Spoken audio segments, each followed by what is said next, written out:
Kapwa ko kabataan, ang ating inspirational leader, ang Pangulo ng Republika ng Pilipinas, His Excellency Benigno S. Aquino III.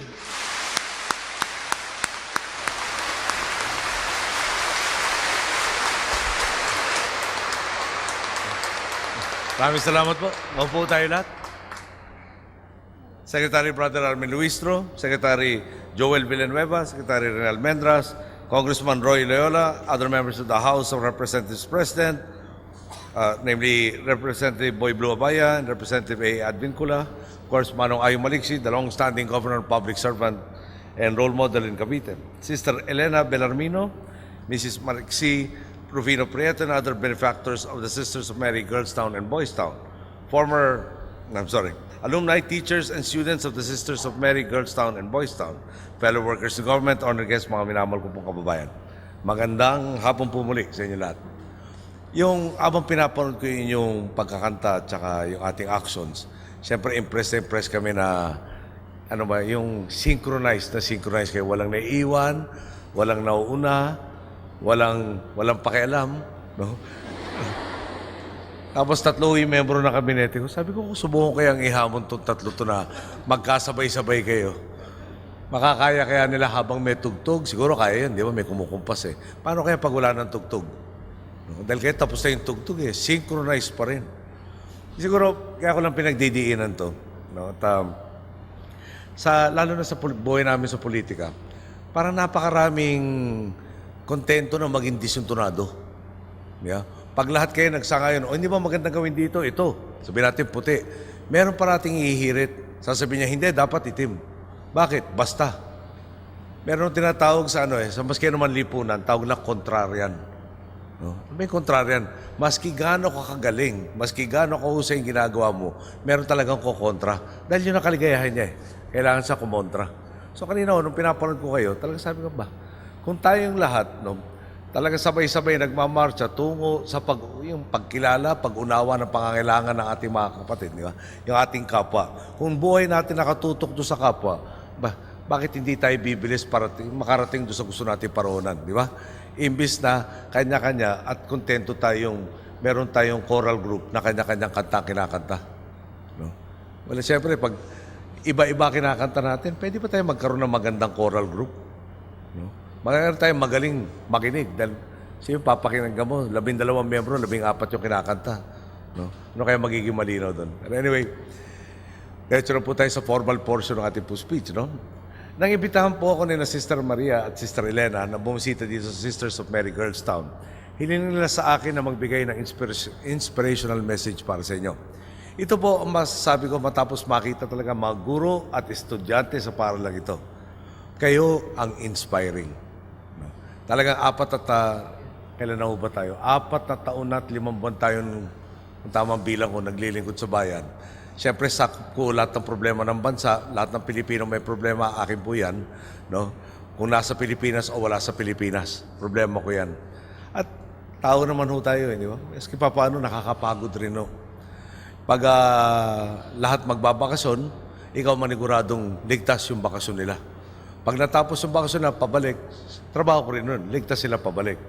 Trabaho ko rin maghanap ng trabaho para sa lahat, turuang lahat magkaroon ng kaukulang kakayahan para makasali dito sa paglago ng ating ekonomiya. At pagkatapos ka ho nun, meron talagang iba na, kung baka narinig yung zona ko, sabi ko nga, yung almusal, di ba? Batikos, yung tanghalian, intriga, yung hapunan, lahat ng pangit na nandun na. Pero dito napunta ako, tama yung sinasabi ko ni Miss Preto. No? Punta ka dito kung malungkot ka, talaga ma-inspire ka. Doon, ako, 10 na aking buong kabinete, nagpapasalamat sa inyo lahat. Kumbaga sa baterya ng cellphone, na-recharge kami lahat pagdalo dito. Kahanga-hanga kayong lahat na piniling ipagpatuloy ang pag-aaral sa kabila ng mga kinakaharap nyong hamon sa buhay. Kababata nyo ang bibigatan ng hamon kaharap nyo. Nagbibigay kayo ng pag-asa, hindi lamang para sa inyong mga sarili, kundi pati sa inyong mga mahal sa buhay. Pag-asa rin ang inyong dala sa ating pambansa. Kapag nakapagtapos kayo at nagsimulang gamitin ang mga natanggap ninyong biyaya upang maging tanglaw sa iba, magiging kabahagi kayo sa pagsusulong ng isang Pilipinas na mas maunlad at mas malapit sa Diyos.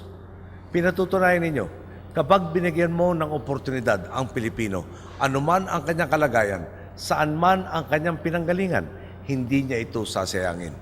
Sa halip, gagawin niya ang lahat ng kanyang makakaya upang makiambag sa makabuluhang transformasyon ng ating lipunan. Taong 1986, itinatag ni Father Al Schwartz ang Sisters of Mary School sa Pilipinas. Iyon din ang taon kung kailan pinabaksak ng mga Pilipino ang diktador at pinili ang aking ina bilang bagong pinuno. Bagong ito iyon sa ating kasaysayan. Kailangan maglatag ng bagong landas matapos ang matagal na pagkakapiit sa pananakot at pangabuso.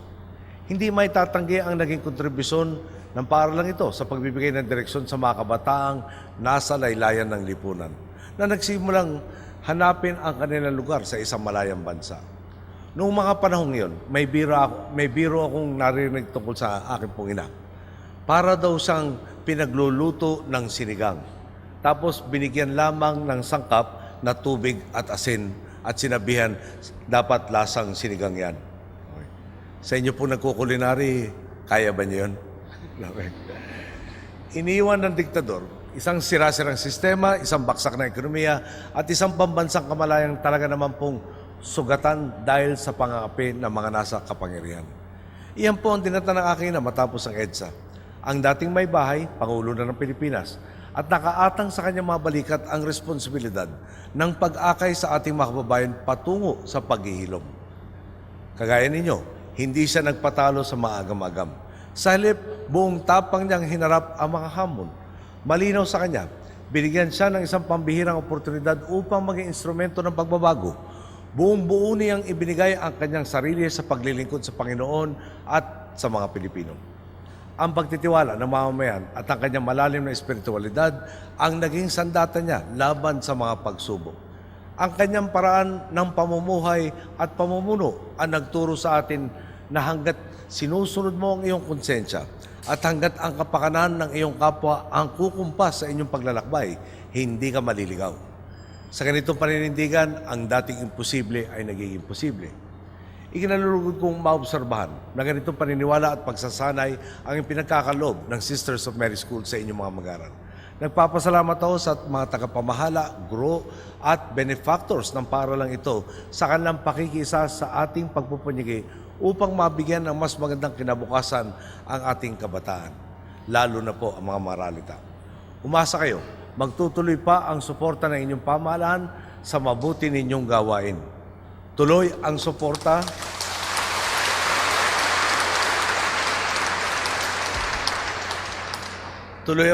halimbawa ng TESDA. Mula 2008 hanggang 2013, 19 na programa ninyo ang nairehistro at 4 naman ang nabigyan ng accreditation bilang assessment centers. Sa pamamagitan nito, inasisiguro nating sapat at angkop ang nakukuhang pagsasanay ng mga mag-aral sa technical, vocational, educational, and training. Sa ilalim naman ng Training for Work Scholarship Program, 288 slots ang naipagkaloob sa inyong mga mag-aral mula 2010 hanggang 2013 at sigurado po ako si Joel naghahanap kung paano dadagdagan pa yung numerong yan.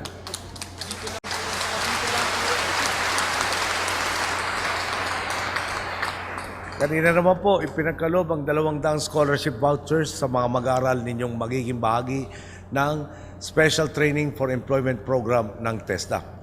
Sa programang ito, tinutukoy ang espesipikong pangangailangan ng komunidad at saka sinasanay ang mga mag-aaral upang matugunan ito. Sa ganitong sistema, ang mga magtatapos ay hindi lang mabibigyan ng hanapbuhay. Makakapag-ambag din sila sa kanilang komunidad.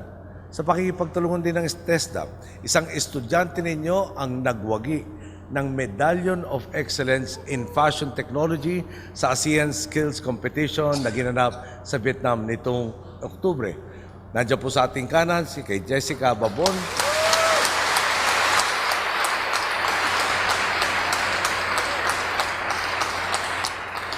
Siyempre, may karangalan rin sa Sisters of Mary at sa TESDA. Binabati ko kayo sa tagumpay na ito. Alam po nyo, 7 taon tayo hindi lumahok. At nung lumahok tayo, may Medal of Excellence, ilang gold medal at ilang bronze medal. So, next year yata, mas marami ang medals na pinapangako sa atin ni Joel. Kung hindi raw ho, magpapareho na kami ng hairstyle.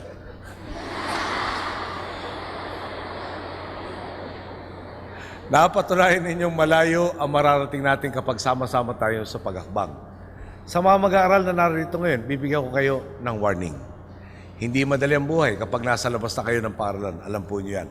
Sinasabi ko ito hindi para takutin kayo, kundi para ipakita ang kahalagahan ng pagpapakumbaba at pananalig sa pong may kapal. Panghawakan ninyo ang madalas na ibinilin ni Father Al noon at isinalin sa Tagalog, ang sabi po niya ay ganito: hindi kayo nilikha para maging matataba at maliliit na patong kekembot-kembot sa putikan, kundi para maging mga agilang nakatakdang maging matayog ang lipad. Close quote. Ang dekalidad na edukasyon at pagsasanay na natatanggap ninyo dito sa Sisters of Mary School ay panimulang hakbang palamang patungo sa pagtupad ng inyong mga pangarap. Pagdating ng araw, ang iba sa inyo ay magiging profesional at dalubhasa sa iba't ibang larangan. Ang iba naman ay magbabalik upang maging bahagi ng kongregasyon at maglilingkod bilang gabay sa mga susunod na henerasyon na mag-aaral. Ano man ang piliin ninyong landas, nakatitiyak akong inihanda kayo ng inyong mga guro at ng Sisters of Mary para sa mga pagsubok na inyong haharapin. Lagi nating tatandaan, hindi lamang ang ating mga sarili ang itinataas natin kapag inaabot natin ang tagumpay. Nagsisilbi rin tayong inspirasyon sa ating kapwa at nakadaragdag sa kanilang mabuting gawain. Higit sa lahat, ang ating kolektibong pagpupunyagi ang magbibigay daan sa tuloy-tuloy na positibong transformasyon ng ating lipunan. Sa madaling salita, habang pinatatayog natin ang ating lipat ngayon, sinisiguro nating mas matayog pa ang liliparin ng susunod na henerasyon. Sa ganitong paraan, higit nating natutupad ang plano ng lumikha para sa ating lahat. Alam po niyo, baka gusto ko ibahagi lang sa inyo sa sinabi sa akin ng aking manong araw. Pinag-uusapan namin ang kahalagahan ng edukasyon. Sabi niya sa akin noon, bakit tong araw na to sikat ka, bukas laos ka na? Bakit tong araw na to mayaman ka, bukas mahirap ka na? Pag yung pag-aaral, sineryoso mo, na ipasok na sa iyong kokote, lahat na may sinasabi sa iyong leksyon, mangyari na mangyari, yaman mo na yan habang buhay. No? Habang may pagkakataon ka kanya, pagsanayin mo ng gusto, para naman pagdating ng panahon, mangyari na nga ang mangyari, handa ka. At yun po yung pinipilit natin sa buhay. Alam niyo yung pinagkaiba ng henerasyon nyo sa henerasyon namin. Siyempre, tatay ko po, unang-unang inaresto ng Marcelo. Pag tinignan natin ang mga bayan na nagkaroon ng batas militar, nagkakaroon ng kalayaan lamang pag nagkaroon ng madugong himagsikan. At hindi ko inaasahan, nalalampasan ko yung punto na makakalaktaw doon sa madugong himagsikan. Pero sabi nga ho, no, baka may plano sa atin ng Diyos at nandito pa rin ho tayo. Hindi ko akalain na abot ako ng 30. Mga 6 na taon na lang ho, magiging 60 na ako, nadoble na yon. Siguro hanggang hindi ko patapos yung plano ng Diyos para sa akin dito, nandito pa tayo. Ngayon, ba't ko ibinabahagi sa inyo ito? Tadhana namin yun. Kailangan kami dumaan doon sa maliligim na panahon na yun. Kailangan siguro maramdaman namin ano ba ibig sabihin ng walang kalayaan. Kailangan namin maramdaman or makita ano ba ibig sabihin ng walang pag-asa. Ngayon po, binabago natin lahat ito ngayon. Kanina ho, nanggaling tayo sa Coca-Cola na planta sa Laguna, sa Calamba. Bago pinalaki ho itong planta to, noong 2010, nangako sa atin ng Coca-Cola na International, mag-i-invest sila sa atin ng $1 billion. Ang na-invest na po nila, $1.2 billion. Ang commitment po nila, napaaga pa nga, dahil next year dapat matapos yun, napaaga, this year na. Next year, madadagdagan pa na kalahating billion. Empleyado po nila, 8,000 direct. Iba pa ho yung nagbebenta ng kanilang inumin, etc.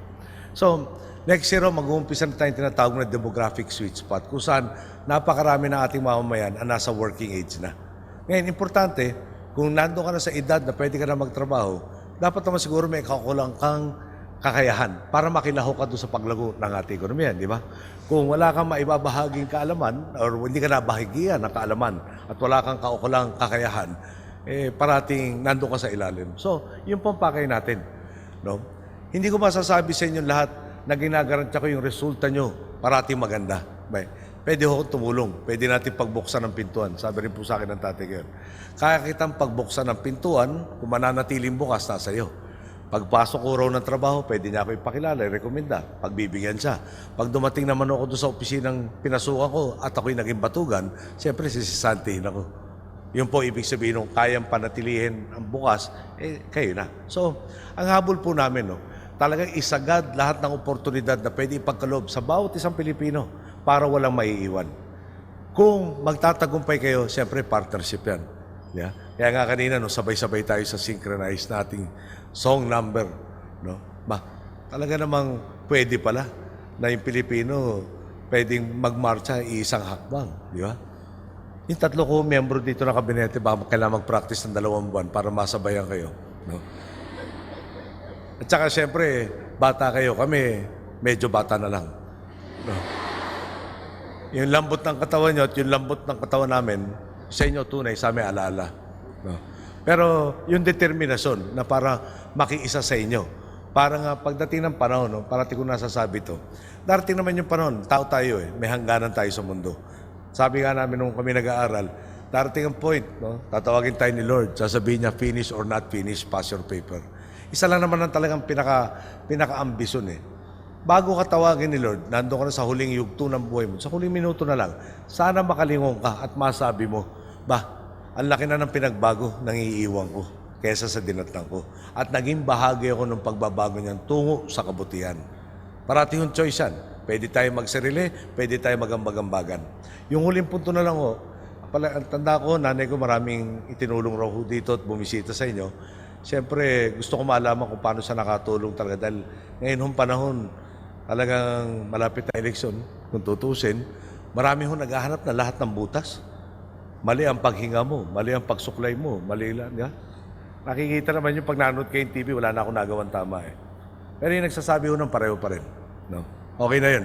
Kung ayaw nyo sumama, magpaiwan kayo, may kalayaan kayo magpaiwan. Pero kami naman sanang gusto namin umabante at umasenso. Huwag naman nyo kaming masyadong harang-harangin. Okay? So, hahanapan na natin ng paraan. May last thought na lang po. Yung mga Amerikano may kasabihan, di ba? Success has many fathers or mothers. Failure is a lonely orphan. Dito, in the past 28 years, 28 years, napaka-successful na nangyari dito. Palagay ko marami kayong mga adoptive fathers and mothers na magbibigay ng parehong pagkakataon sa iba't iba pang mga susunod sa inyong mga yapak. No? Pakiusap ko, tuloy natin ang pagtutulungan, tuloy natin yung direksyon na yung naibigay sa inyong pagkakataon, manigurado tayo maibigay rin sa mga susunod na salinlahi. At kami naman po, sa abot tayo makakaya, pipilitin namin matulungan kayo dito sa magandang larangan at hakbanging inyong ginagawa. So, magandang po sa inyo lahat. Maraming salamat po sa inyo.